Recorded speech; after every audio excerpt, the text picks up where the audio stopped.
Hi everyone, and thanks for joining me on this very, very sunny Friday.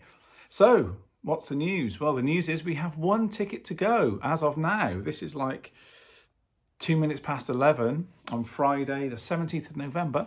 So there's one ticket to go for our masterclass, which is on Monday, the 20th of November at DrumAttic in Frome, which is an amazing shop run by the lovely Tristan. And if you've seen some clips that I posted last week and the week before, actually, I think it was this week, I think it was on Tuesday. I've been there with the camera and we'd filmed some stuff. So anyway, there's one ticket left and I'm still getting a lot of questions, which is fine, you know, about what it's all about. So basically, there's going to be a few different things. Creativity is the main thing. You know, I want you all to leave completely psyched and ready to go, you know, really excited about taking these ideas back to the drum set. You know, they're musical ideas you can use with your band. They're ideas that you can just use in your practice and woodshedding. You know, it's not all drum solo stuff, but there are some drum solo bits, you know, that you can take. So there's technique involved. The fact that I wanted to bring a practice pad and sticks and a stool doesn't mean you have to play. If you get there and you don't feel like playing, that's totally cool as well. You know, if you feel a bit like, oh, I don't want to play now, it feels a bit weird, then you can just sit on your stool and not play. That's okay, no pressures at all. I'm going to be playing some demonstrations and playing along to some stuff and ready for Q&A and everything. But, you know, it's not about endlessly performing drum solos and stuff like that, you know, and you just watching. I want it to be really sort of hands-on. I'll have like a whiteboard and some stuff that I'll be writing things on and getting you guys to play some things along with me. Wow, look at that. What was that? What was that just went on? Whenever I film these things in the sunshine, we get loads of like dust and things flying about. Honestly, I keep a very clean house, but I don't know what these things are. It's great. Are they spirits or something?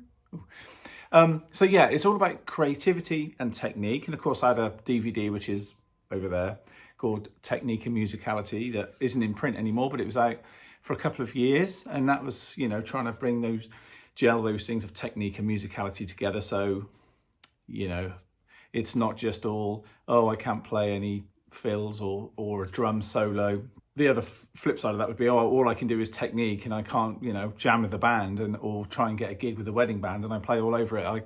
I can't just play music. So, and for me, it's always been a perfect marriage of both. And my favorite drummers, not all of them, but a few of them have that marriage of being able to do both. Like Steve Gadd, for instance, you know, you can say, you know, and Vinnie Colaiuta and these kind of guys, you can say, right, chop it up, and they can sit there, chop it up and say, right, now just play a straight 4/4 quaver groove and don't play any fills, and they can just do that for hours. And if you, 2 hours later, they're still doing it without one little boom or ba-boom in the bass drum. They've just gone boom, gat, boom, gat for 2 hours straight, and they dig it, you know. And that's kind of always what I wanted to be, a drummer that can go mental when needed and really chop out, but then also just keep it nice and tight and groovy in whatever style that I'm asked to play.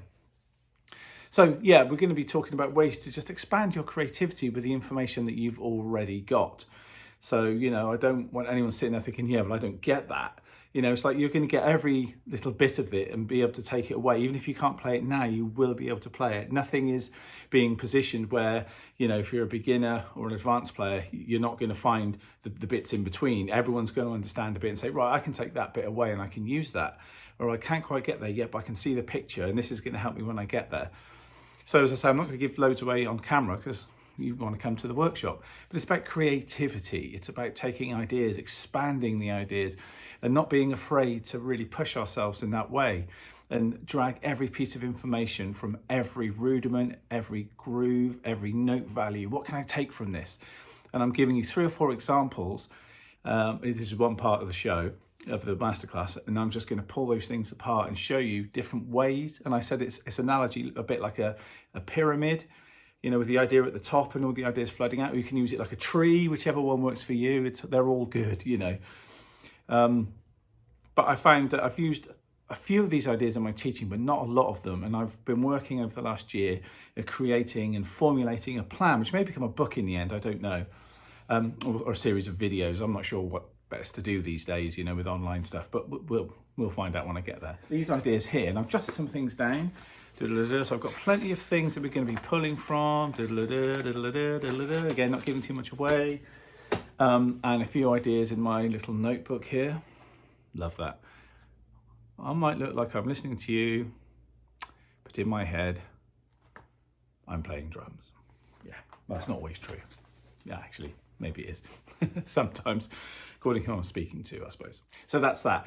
The Eventbrite link will be below, or yeah, it'll be below in the description. So get online, and if in between this and you getting online it's gone, well, fair enough, but we'll catch up another time. We'll sign up for some lessons if you're intrigued by this system, because it's a great system.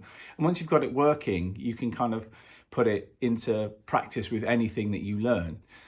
Also, another thing, just while we're here, people have been asking a few questions about when I do those little YouTube shorts, not just on the drum set. Again, some of the stuff I've been doing with the tambourine, the 2 hi-hats, that's going to be in there for creativity. That's, really some of the more, I don't want to say advanced, but that's some of the more other technical versions of it. There's some simpler versions in that as well. And they're saying when I'm on the pad, like for instance, I've just done one in 5/4, and there's another one to post. I've got 2 different versions. The programming I just do on my laptop.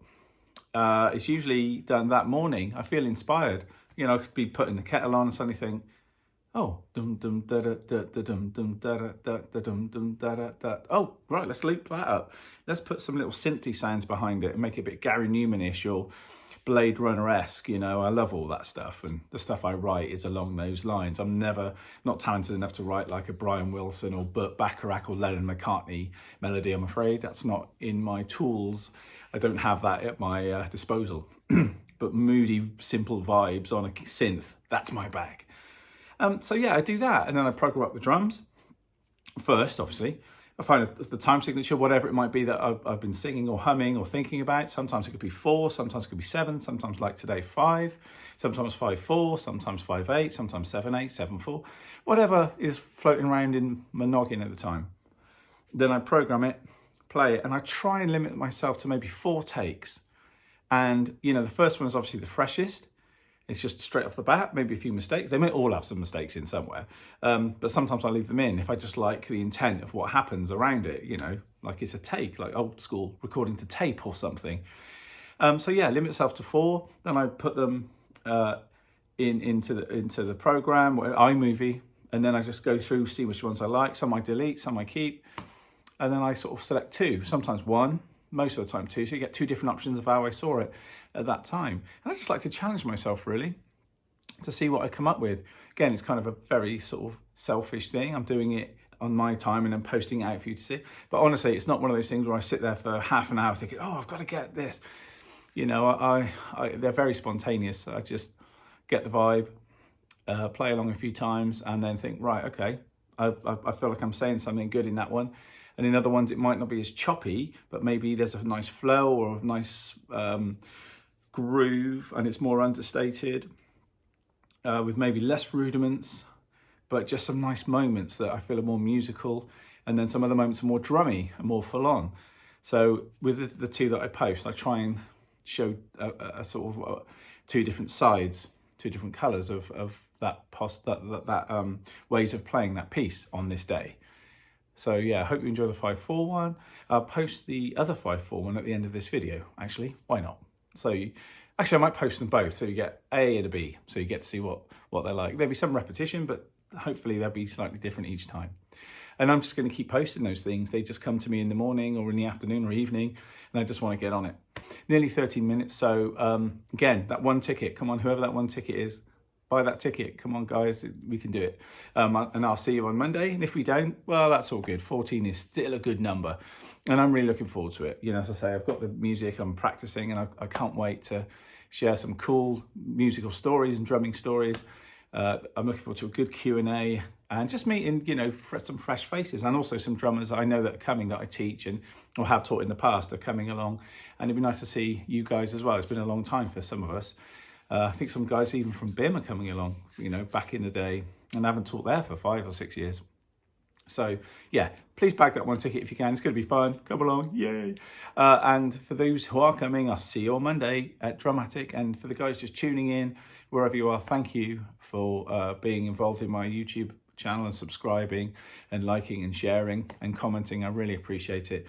Have a groovy weekend. Stay well. And as I say, see some of you on Monday. And the ones I don't see on Monday, I'll see on Tuesday for my regular video.